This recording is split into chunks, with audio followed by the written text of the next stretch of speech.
Shalom Yasharallah, Shema Yasharallah, Yahweh, Allahayanawa Yahweh Akkad, Wa Ahabtha, Athi Yahweh, Allahayaka, Bakal Lababka, Wa Bakal Napashka, Wa Bakal Ma'adka. Hear, O Israel, Yahweh, our power, Yahweh is one, and you shall love Yahweh your power with all your heart, with all your soul, and with all your might. So before we get started, I remind everybody that the next new moon is February 3rd. The next new moon is so-called February 3rd. All right. I also want to make sure that you know that Passover is going to be April 18th to April 19th, sunset to sunset. That's the first day of Passover, Feast of Unleavened Bread. And the last day of Passover, Feast of Unleavened Bread, the last day of the feast is going to be April 24th to April 25th, sunset to sunset. All right, so those are the next significant days that we have coming up. All right. Shalom Tazapanya, Shalom Kaya, Hallelujah. And also remember that New Year Day is going to be April 4th this year. All right. For our new year, it's going to be April 4th. All right. So that's the day that we have coming up for the new year and Passover. You know, I just announced it. I'm going to announce it at the end of this lesson again, as well as the beginning and the end of all of the classes as I've been doing. Okay. So we're in the fourth day Aliyah of Parashah Bo, which is going to be Exodus chapter 11, verse 4 through Exodus chapter 12, verse 20. So we'll go ahead and try to read to the end of chapter 11, and then we'll do a quick midrash on it and move forward. Okay. Moses said, Masha said, so said Yahweh, at the dividing point of the night, I will go out into the midst of Egypt. Okay. And every firstborn in the land of Egypt will die, from the firstborn of Pharaoh, who sits on the throne, to the firstborn of the slave woman, who is behind the millstones, and every firstborn animal. And there will be a great cry throughout the entire land of Matazadium, such as there never has been, and such as there shall be, and such as there shall never be again. But to all the children of Israel, Yasharallah, not one dog will wet his tongue against either man nor beast, in order that you shall know that Yahweh will separate between the Egyptians and between Yasharallah. And all these servants of yours will come out to me and prostrate themselves to me, saying, go out, you and all the people who are at your feet, and afterwards I will go out. Then he, Moses, exited from Pharaoh with burning anger. Yahweh said to Moses, Pharaoh will not heed you, in order to increase my miracles in the land of Egypt. Masha And Aharon performed all these miracles before Pharaoh, but Yahweh strengthened Pharaoh's heart, and he did not let the children of Yashara'Allah out of his land. Okay? So, Yahweh says that in the middle of the night, at the dividing point of Layla, okay? Kakhwatizath, all right? So even the night itself is divided, all right? He says that that's showing that that a balance exists even in darkness, all right? So Yahweh says that he's gonna bring death throughout Egypt, and no one is gonna be exempt. Everyone on both sides, all right, the slave woman all the way up into the royal family is gonna be marked for death, and they're gonna be killed by Yahweh. And these same plagues are gonna come upon America again, like ancient Egypt is gonna come upon modern Egypt again, because we know that America is modern day Egypt, where the children of Yashara'Allah were brought in slavery. All right, this is where the children of Yashara'Allah were brought in slavery and where they served in captivity. And once again, spiritual Egypt, Revelation chapter 11, verse 8 talks about the spiritual Sodom and the spiritual Egypt, which is going into America. Okay, and there will be a great cry throughout the land of Egypt. All right, so all of the Egyptians are going to be crying, are going to be affected by the death that Yahweh is going to bring. All right, they're all going to be affected by the death that he's going to bring, and the whole land is going to be crying, like it says. All right, so when they cry and see what's happening, then they're going to understand that Yahweh was serious about what he told Pharaoh, what he told Moses and Aaron to say unto the Gentiles, unto the Hamites in Africa, because of their disobedience to Yahweh telling him to let the Israelites go. But of course, Yahweh knew that Pharaoh wasn't going to listen, and it was the Most High that made Pharaoh's heart hard. It was the Most High that made Pharaoh not listen to him. And that's something that we have to understand. All right, the Most High works on the hearts of men, and he makes men do what he wants them to do. That's in his power. All right. So now not even the dogs are going to be able to do anything against the children of Yashara'Allah. Okay. Not even the dogs are going to be able to do anything with their tongue, move their tongue against us. All right. So Yahweh's going to know, Yahweh's going to show rather that he is the power. Even the dogs are going to be quiet against us, won't move their tongues against us. All right. So Yahweh's going to make the whole creation in the land of Matazayim basically quiet and bow down to the children of Yashara'Allah, even the dogs. All right. But he says he's gonna separate between. All right. He's going to put a difference between Egypt and between Israel. All right. So there's going to be there's a difference between us now. The Egyptians or the Hamites are a totally different nation than the children of Yashara'Allah. They're a totally different people than the children of Yashara'Allah.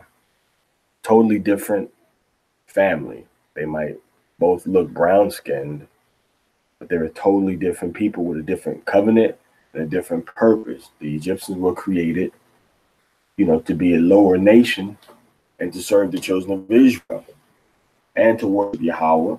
The Israelites were created to be a higher nation to be the kings and priests over the other nation, to be the superior nation, and to worship Yahweh also. Okay, so Pharaoh's going to lose his authority over the children of Yasharallah once Yahweh brings that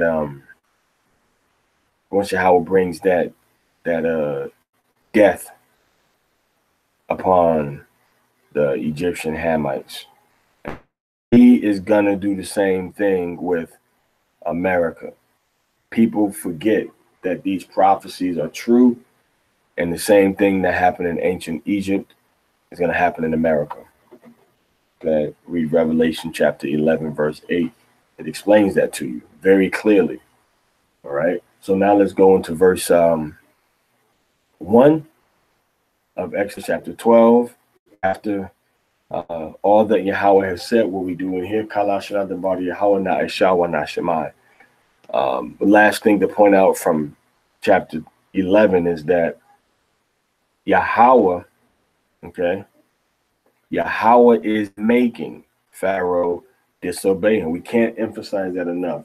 Yahweh strengthened Pharaoh's heart, so Pharaoh trusted in his own heart. Okay, so it says right here, Para'ai, it says, Yahweh at lab Para'ai. So Yahweh strengthened the heart of Pharaoh, made his heart stubborn against Yahweh.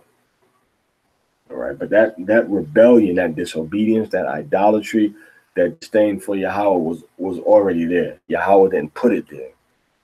So Yahweh was just making his heart even more obstinate against him. Right? Exodus 11, Exodus chapter 12, let's read verse 10 verses.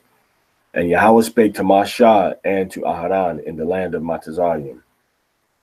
This month shall be to the head of months. To you it shall be the first month, the first of the months of the year. Right, so let me speak on this real quick. So this month, which is a month Abiyah, which is Abib, that's coming up now. This year begins on April 4th, once again. And the way it works is the first constellation is the constellation of the Ram. That's the first constellation. And the sun goes in that constellation during certain time periods. Well, when the sun is passing into that first constellation, and we see the instructions for this are drawn in Genesis chapter 1, verse 14. So when the sun goes into that constellation, and that's when the spring starts, Abib, that's when things start to grow on the earth again every year. All right.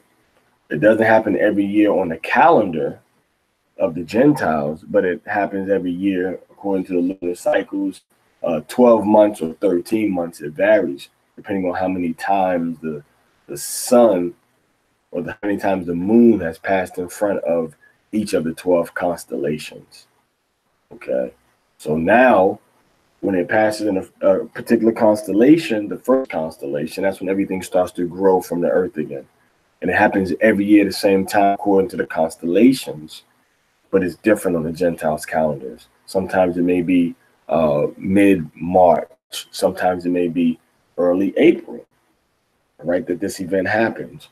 When it gets into the first constellation or near the first constellation, because sometimes it can happen at the last part of the 12th constellation, and then the sun may move into that first constellation 4 or 5 days later. So the sun during the new year, beginning of the new year, passes into that first constellation, right? So then the moon actually lines up in front of the sun. So once the moon lines up in front of the sun, that's when you have the new moon. As it moves away from the sun, you'll see a crescent on the right side of the moon, a white crescent. That means that you're already into counting the days of the month, because the first day of the month, the moon is black. That's how you start the count, with the moon black, like with the day in the book of Genesis, we started counting the day from the evening and the morning. Okay, in Genesis chapter 1, verse 5, right? The evening and the morning were the first day, and Yahweh divided the light from the darkness in Genesis 1 and 4. So the month doesn't start when there's a blending of the light and dark. That would be against the concept that we see being taught in Genesis, the wisdom we see being taught in Genesis. It says that there's a separation between the light and the dark. And it says that the evening, which is the dark period of the day, is the beginning of that day. That's the sun goes down, you start to get ready for the next day. You may eat, you may grab a little snack, eat when the sun is up, then grab a little snack before you go to bed and get ready, wind down, and then sleep during the darkness. Then when the sun is up, you get up. Okay, but you already started that day at that sunset, that previous sunset. So that month is the head of the month. So it says, HaKadash Hazah Lakam Ra'ash Kadashim. So it says, the month or the Kadash, this, to you all, head, okay, head Kadashim, okay, with a Ashwan. So it says heads again, all right, or beginnings, but heads or beginnings. Hawa'a, it is, Lakam, to you all.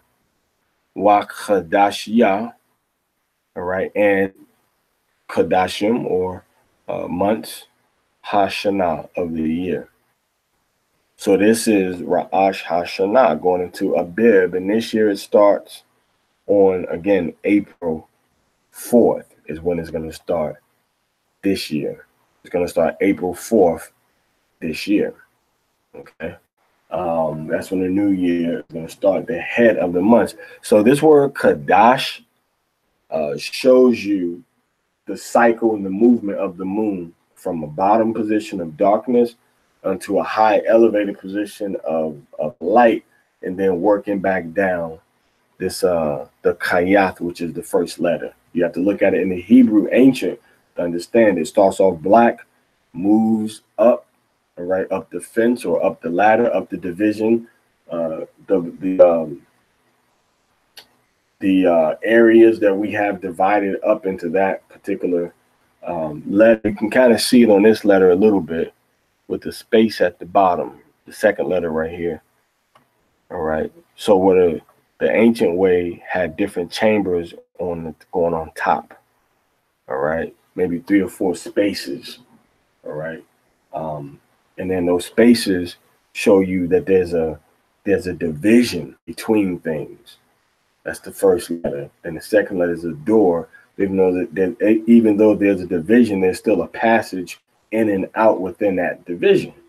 And the last one is the tooth, Shan, all right, which represents the tooth, but that represents processing and grinding. And it's a whole system involved in doing anything with this letter, because when you chew your food, you're not just chewing food, chewing it, swallowing. You have your acid, your digestive juices, you have your stomach, you have your upper and lower intestines, when you have your kidney working, your liver, everything's working together because your teeth prepare. So it's important for your teeth to prepare everything properly. All right, so this is a very important letter, but once again, it's the last part of that process for Kadash, which is the quote unquote new moon, but then it moves around again and goes to that process all over again. So when Yahweh said that this is supposed to be the first month of the year for you, that's what it means. It's not going into January. It's not going into the seventh Hebrew month. It's telling you that this month is supposed to be the month that you start out with in order to count the rest of the Kadashim. So you have to count your Kadashim from this particular month. All right, count your Kadashim from this month.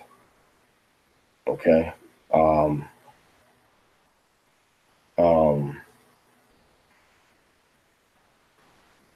But so beware, because you may have someone that has been studying about the new moons, but maybe haven't studied enough about the year. A lot of us have it, close. Some people have it very, very close, but just a little more fine tuning, from another brother, and you'll be right on point with it. So don't get discouraged. Just reach out to me or another brother that's been doing it, for a couple of decades. Usually, that should be enough time to get some type of methodology down packed, so you can understand it and teach it and share it, with other brothers and sisters. So just bear that in mind. Okay, bear that in mind. Okay, so once again, we have to really, look at, how we do the year. And the year this year, our year is going to start on so-called April 4th. All right, so-called April 4th. So in approximately 1, 2, 3 more moons, 3 more new moons, we're going to start the new year. All right. This month is the head of the months, head of the year, head of the standard year. All right, which is for all counting purposes from 1 to 12. All right. Now, the end of the agricultural year is the 7th month. That's the end of the agricultural phase, or the agricultural time period. All right. The agricultural time period is ending in the 7th month. The harvest ends in that month. And then after that, you begin to prepare the soil. As it gets colder outside, you turn over the soil, turn over the dirt, loosen it up. All right. Then when the snow comes down and the water hits it, rain comes down after that. Then when spring comes around again, all right, now the soil is ready and you can plant. All right. Verse 3, speak to the entire community. All right. It says, Idah, the congregation, the grouping of Yasharallah, saying, on the 10th of this month, let every one take a lamb for each house of the fathers. All right. So it says, take a lamb, Laham Ayash Shah Labayath Abath, house of the fathers, a lamb for each household. All right. So a lamb for each household, so for each paternal lineage. All right. For each home.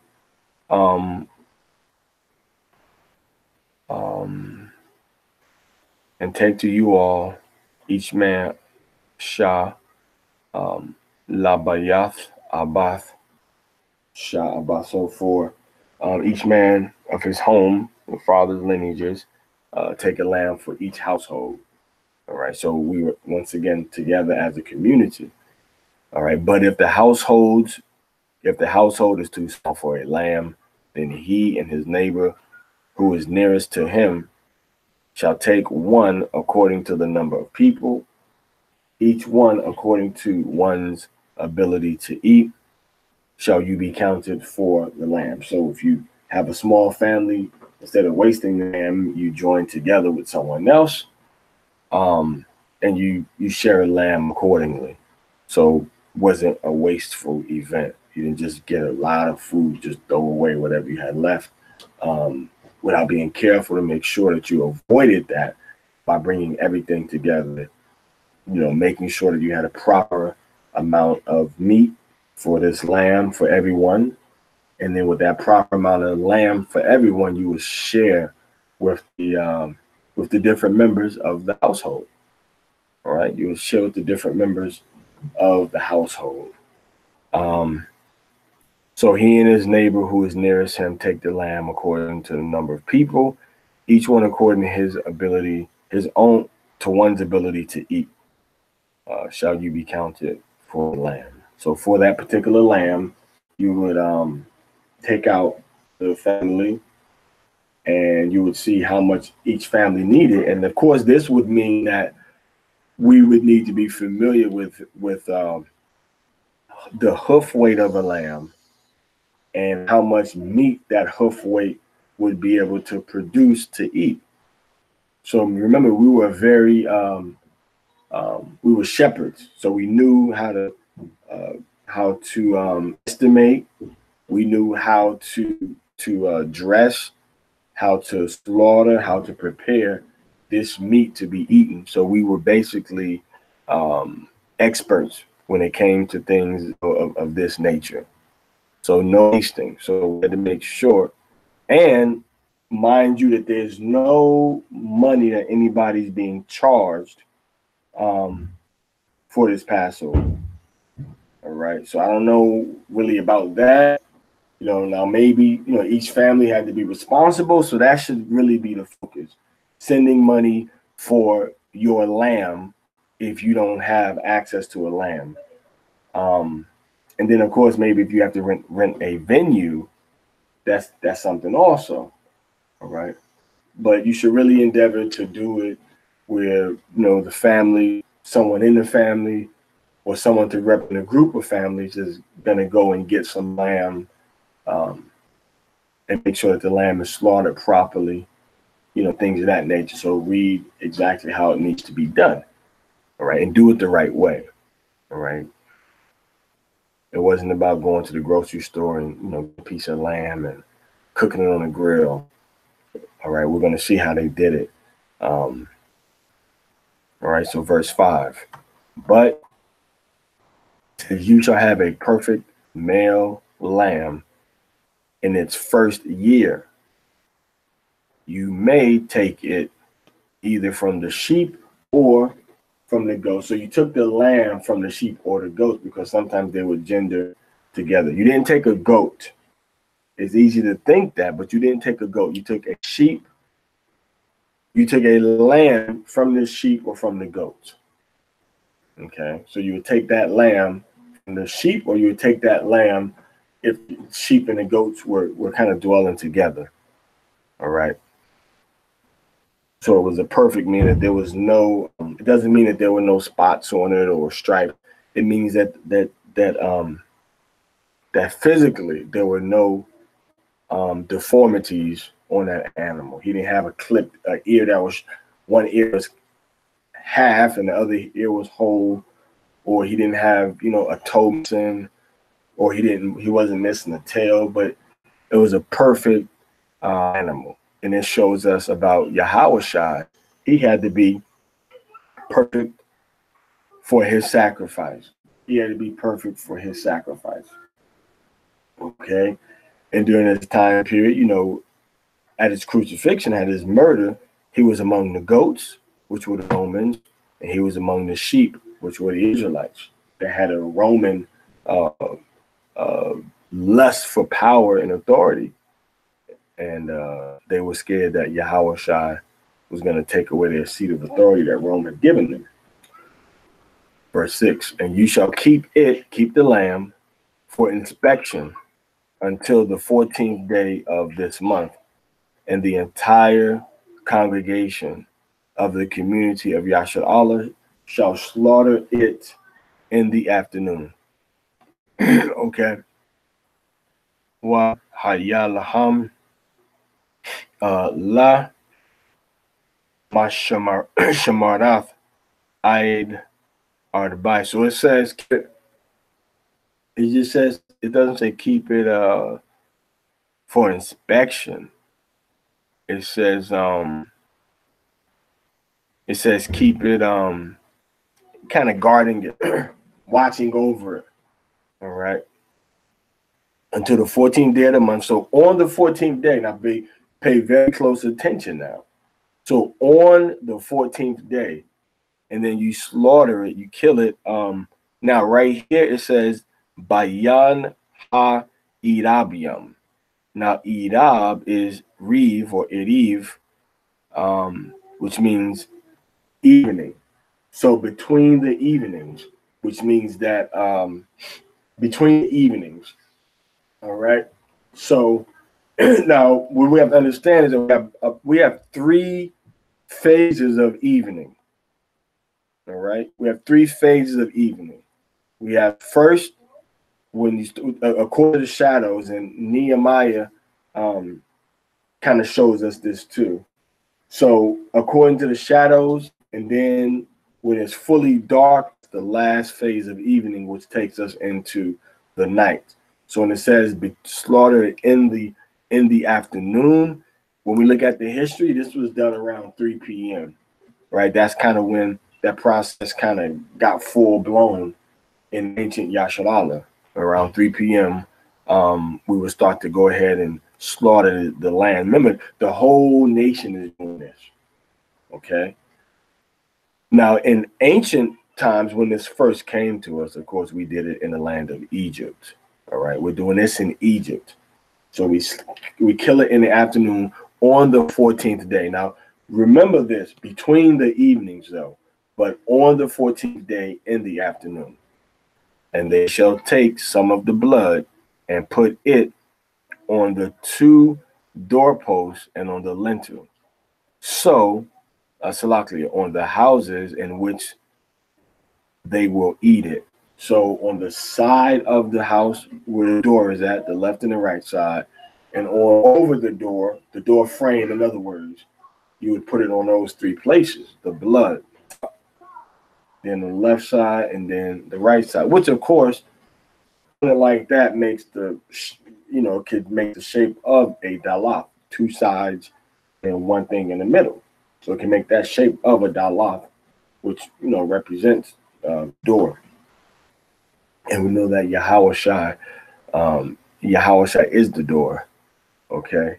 So take the blood, and we put the blood on the left and right side of the doorpost when we were in the land of Egypt, so that we're gonna see why. And on this night, you see that? This night. So once that 14th day is over in the evening, between the evenings, now we go into the actual night. So that night actually is the 15th day. So we're going into the 15th day. All right. And on this night, you shall eat the flesh roasted over the fire, and unleavened cakes with bitter herbs, they shall eat it. You shall not eat it rare or boiled in water, right? Except roasted over the fire, its head with its legs and with the innards. So you roast everything. You keep it whole, and you don't. A lot of times, when we used to eat our food, we would boil it first to make the meat a little more soft and to get the blood out. But when we eat this lamb, we roast it. All right, we roast it over fire so that the blood drips out. Okay, the blood drips out, and we kept everything together. We kept the whole lamb, the head and the legs. Everything was kept together. It was just a little lamb that was in one piece. All right, and we would roast it over the fire. So this is going into the first time that this has ever happened for the Passover in history. This is the first Passover in history. All right. Then it says, first it said on this night, but then it said roasted once again right here. It says bayan ha'irabium. It doesn't say afternoon, as it says in English. In the Hebrew, it says between evenings, ha'irabium. All right. And if you look at these 3 letters, the ha'irabium is kind of when the day starts to become, when the day is ending, and then a new day is starting, going into the darkness. Because these letters here they literally mean I head home, or I head house. All right, so your emotion is now going forward. That's literally what the word means. I, head, and house. Your eye and your face. Then it has your head, your whole head, and then it has the house. So that's what the word idab means. All right. So now idab, it says between right here, bayin, which also it says between right there. All right. So between the evenings. So now after the evening is over, what happens is on verse 8, once again, it talks about, and on this night, he shall eat what? They shall eat the flesh roasted over the fire and unleavened cakes. All right. So they would eat unleavened cakes. So this was bread that didn't have yeast in it. No yeast was in this bread. All right. So it was bread that didn't have any yeast, no rising agent in the form of yeast, is what it's specifically talking about. It's specifically talking about what's taken from the bread, then the bread rises up. All right. It's not talking about vinegar. It's not talking about, it's talking about things that have actual yeast in it. Okay. Now, so we eat the unleavened cakes and we eat the bitter herbs. Now, the bitter herbs, they shall eat it. The bitter herbs make us remember the captivity that we were in. All right. The captivity that we were in. And that captivity again, is and being in Egypt, in hardcore slavery, and that's why we're going to be having another commemoration after we leave from America and get into the land of Israel. We're going to remember this captivity that we were in America also. But the bitter herbs, you get an endive, chicory, dandelion. Those are the bitter herbs that grew from the ground that we had in ancient Israel. Some people may say parsley, but those three are going to be bitter. Your endive, chicory, and then your endive, chicory, and dandelion will be the bitter herb. You can eat them raw, or you can cook the bitter herbs down. Eating them raw is probably best. And then your unleavened cakes. Again, this is flour, some type of flour that doesn't have any yeast in it whatsoever. All right. Now, verse 9, you should not eat it rare or boiled. So no blood can be in that, liberally undercook it to make it medium rare. And it can't get put into water that's boiling. You can wash it off, but you don't put it in water to boil. All right. Only put it on the fire. All right. Now, and you shall not leave any of it until morning. And whatever is left over of it until morning, you shall burn in fire. So nothing was leftovers for that lamb. It was cooked, and then if morning time came around and there was some left, then it had to get burnt in the fire. And this is how you shall eat it: your loins girded, your shoes on your feet, and your staff in your hand. And you shall eat it in haste. It is a Passover sacrifice to Yahweh. All right. So it's a sacrifice to Yahweh. Right. So now they're going to do that sacrifice in Egypt. All right. For the Passover, I will pass through the land of Machazarium on this night, and I will smite every firstborn in the land of Egypt, both man and beast, and upon all the gods of Egypt will I wreak judgments.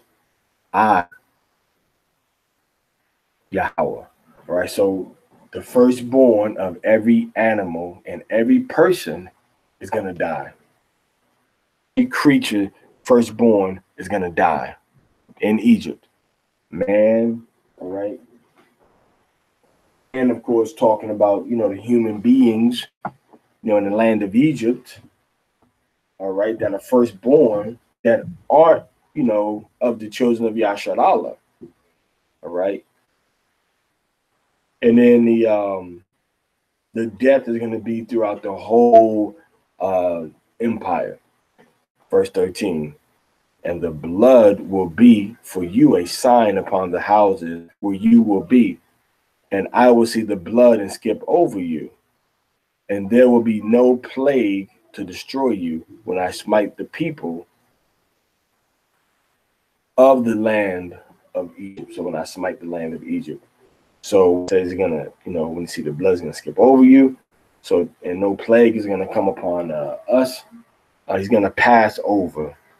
All right. So you're gonna see the blood and pass over us. It says wa ra'ayatya at hadam wa pasaktaya al kam, and pasaktaya, and I will pass over. I will pass you all, pass over you all. All right.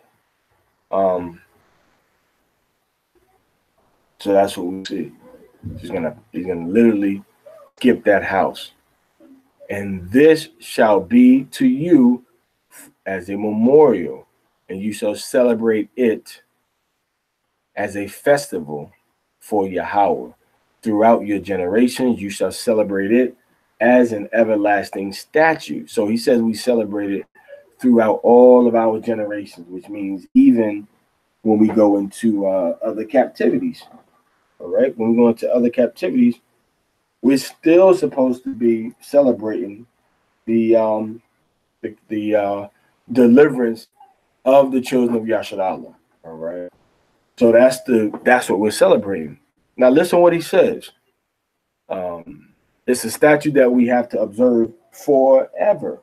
All right, so we're supposed to be doing this thing forever, no matter where we are. As long as we're in forever, we're supposed to do it. As long as we're in forever, we're supposed to do it. And we're still in forever. So that means that we're still supposed to be doing it. Okay. So now, when we go into verse 15, for 7 days you shall eat unleavened cakes. So for 7 days, no bread, no cakes that have yeast, no yeast whatsoever. But on the preceding day, you shall clear away all leaven from your houses. For whosoever eats leaven from the first day until the 7th day, that soul shall be cut off from Yasharallah. So that soul is going to get cut off from amongst our people. The soul, not just the flesh, but the soul. So it says,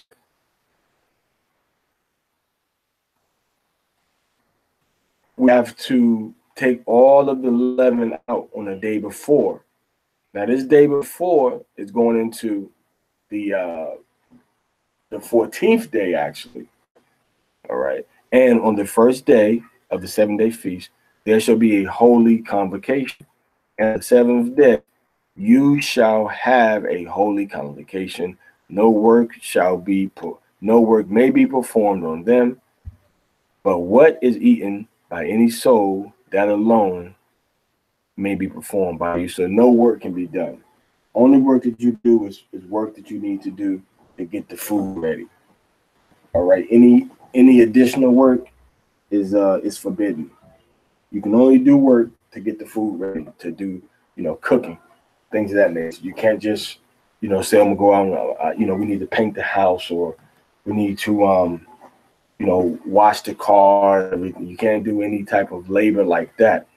All right. You can only do things that are related to what? But what is eaten by any soul, that alone may be performed. All right. So no work can be performed. It said La'a Aishayath Baham. It says no done in you all Ak Ashira Ya'akal. So Ak, I forget, Ashira, that which Ya'akal, that which is eaten. Lakal, to you all, what you all are gonna eat. Napash, soul, our soul, it or him. La, badwa. All right, badwa aishiya laham. All right, so you can't do any type of labor. All right, on that day. Verse 17, and you shall watch over the unleavened cakes. All right. So watch over Shamartham. So protect and preserve and guard. special attention for these leavened cakes. For on this very day, which is what? We're on the 15th day now. On this very day, I have taken your legions out of the land of Matazar. Now, we know, all right, we know that we left the land of Egypt on 15th of Abib. But yet and still, at nighttime, but yet and still, we're calling it what? You know, we're still calling that, we still left at night, but we're still calling that the day. All right.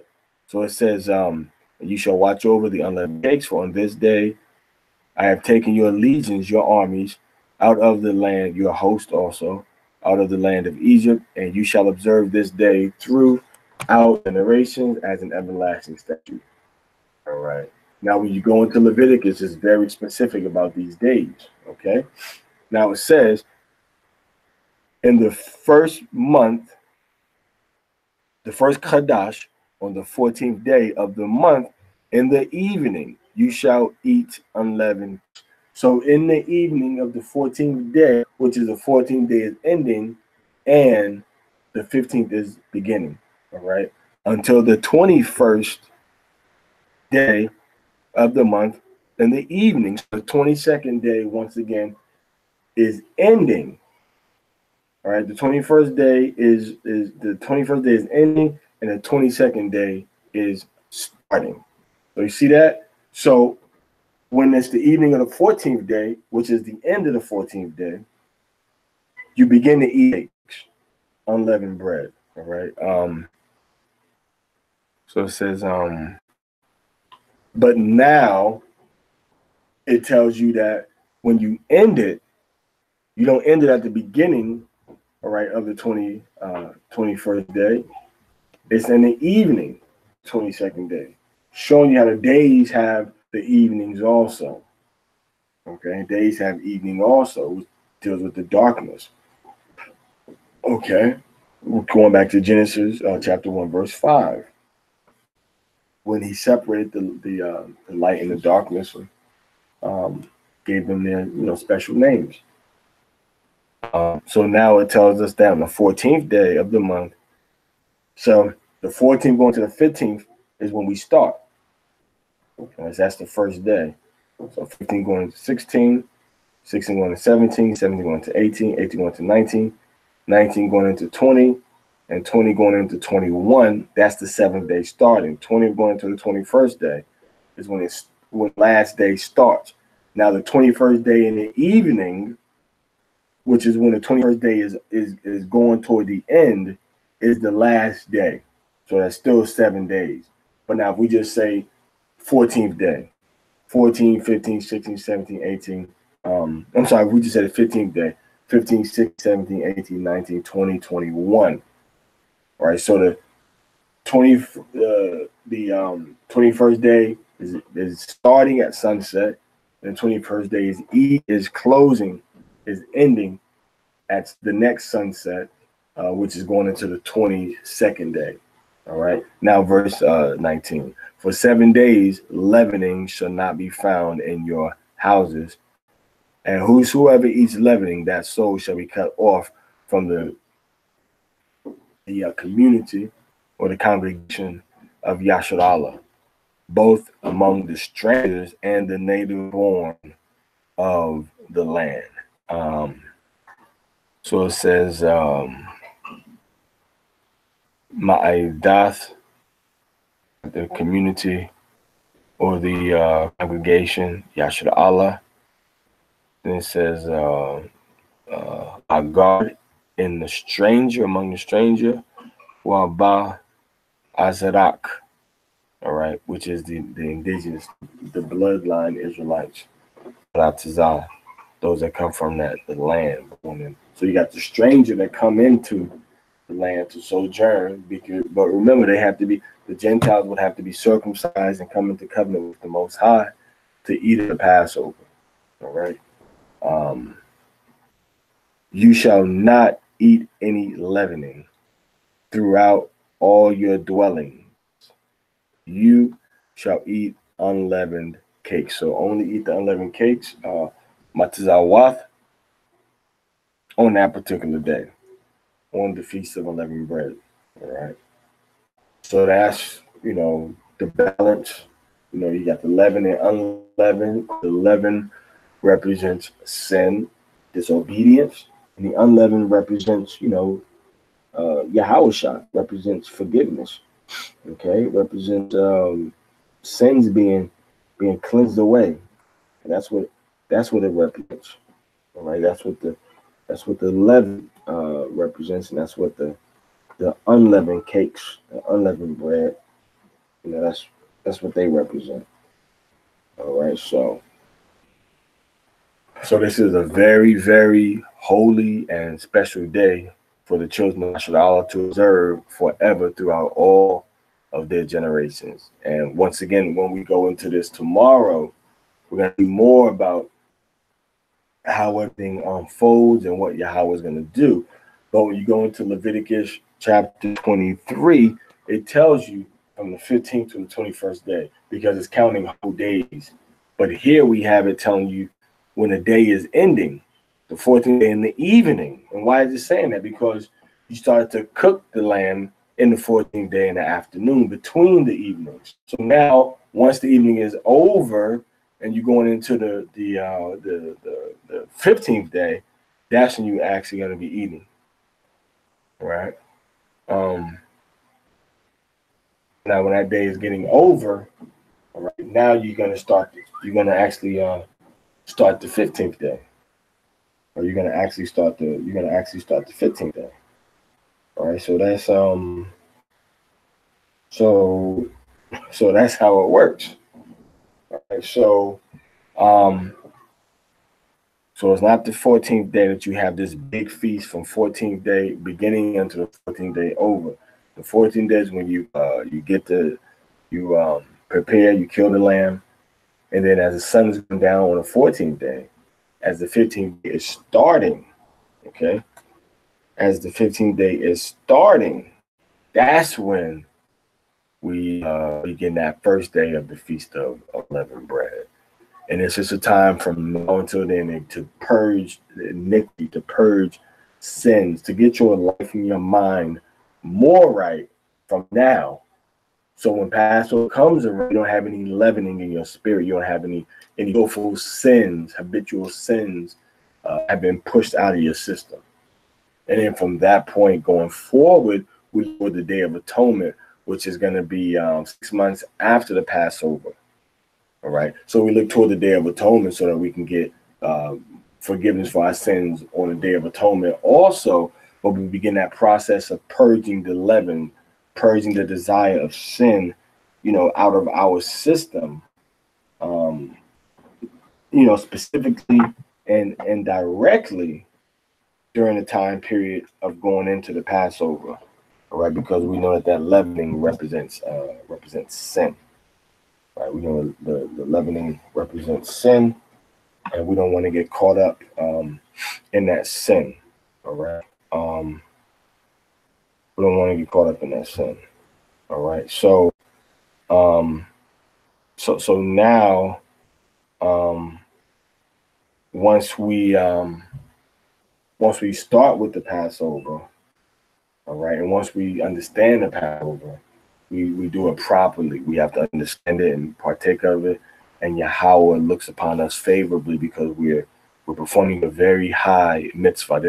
He told us 3 specific times of the year that I want all of your males to get together and come to Jerusalem and present yourselves before me. And this is the first of those 3 periods, right? So it's very important in the eyes of Yahweh for us to perform this Passover that it began in Egypt to celebrate and commemorate our deliverance by the power of Yahweh out of the house of bondage. All right, so that's pretty much it for today. Remember, Passover is going to start this year on in so-called April. All right, so the New Year is going to start April April 4th. All right, so now Passover itself is going to start on it's going to start in April. It's going to be April 14th. I'm sorry, April 18th to April 19th. Sunset to sunset, April 18th to April 19th. And the last Passover, Feast of Unleavened Bread, is going to be April 24th to April 25th. All right, and the next new moon is going to be February 3rd. All right, so I hope that this helps you out. In the name of Yahweh, by Mashak Yahweh Shai. Any questions, inbox me, and I'm glad to try to address any issue, or if it's appropriate, you can address any questions toward me in, I guess, the comment section. All right, so Yahweh bless you and be with you in the name of Yahweh Shai, Hamashiach, Shalom Lakam.